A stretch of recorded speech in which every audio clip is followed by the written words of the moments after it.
Hi guys, Kevin Hansen here from Hansen World Rallycross team, and today we're at the Halo factory and Orthene factory, having a conversation with all the employees, having a great Q&A together with everyone, because obviously we've been using the Halo P1 product all season long, and to connect with everyone producing this great product is a fantastic opportunity for me and for my team, obviously for the team here as well. And to have such a great product to use in the World Championship has been fantastic for us, brought us much more performance and success. So interesting to see the full scale of the production here, from the lab to final product in packaging, and to see everyone working so hard and dedicated with a smile down there on the floor and in the offices. It's a great feeling of team spirit, just like the one we have in our family company at Hansen.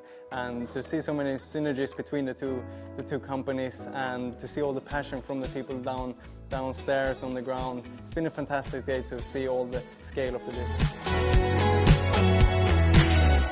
You've switched to using Halo P1 this season, so can you give us an idea of what your experience has been using Halo P1 this year compared to fluid you used in the past? It's been absolutely fantastic. We didn't have a lot of time to go testing beforehand to implement changes around, so we put a lot of trust in the product that we had, and the conversations with the engineers between the off season and the start of the season. So we said this is something that's very interesting, and we tried it on the first test, and we raced with it throughout the year actually. So it's been performing fantastically, a lot more consistency on that brake pressure, a lot more confidence on the brake from especially in the end of the race, where really the challenges comes in the end of that race when the temperatures are so high, and it's been performing really good. So from a driving perspective, a lot more enjoyable, and I'm sure the engineers are happy because they get less complaints. Yeah. And you drive obviously quite a specialised car. Now, how does it differ from other types of racing car we've got people more familiar with? Yeah, so as you can see, this one that we use is a Peugeot, and we use the basic chassis from the production line.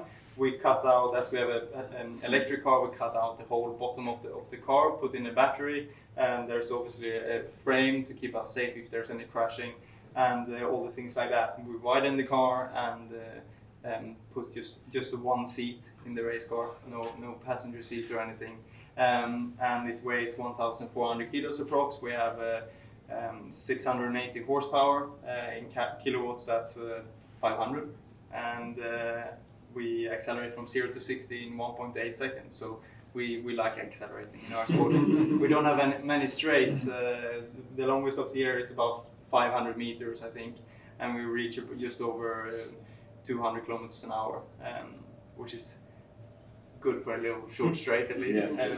So yeah, that's the car.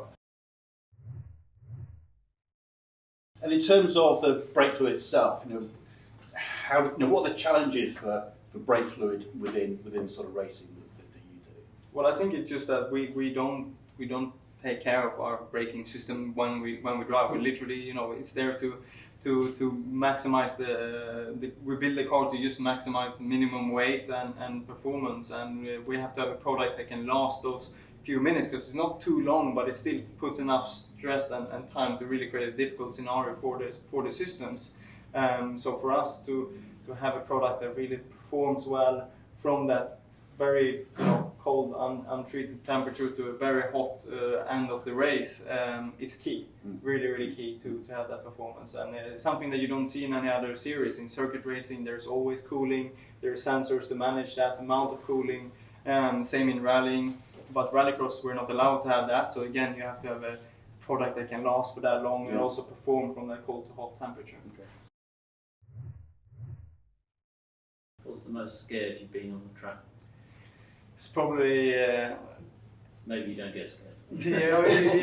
you do get scared when we had a race in America, Nitro World Games, and they have a 50-meter open gap jump. And the first time you hit the gap jump, obviously there's no backing out. When you commit, you commit. If you jump too short, you crash really bad, obviously, because you drive straight into the wall.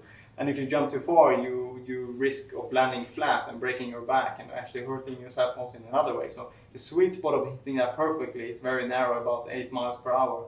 And the first time when you go up the gap jump and you see the sky and you're thinking, why? who built this? Who built this gap jump, and why do we have to do it? It's unbelievable. That's the most scared I've been in a race car. That's for sure, because it's something completely new, and there's so many big consequences going out. But once you've done it, when you've done it once, then it's no problem. Then you're stupid enough to do it again.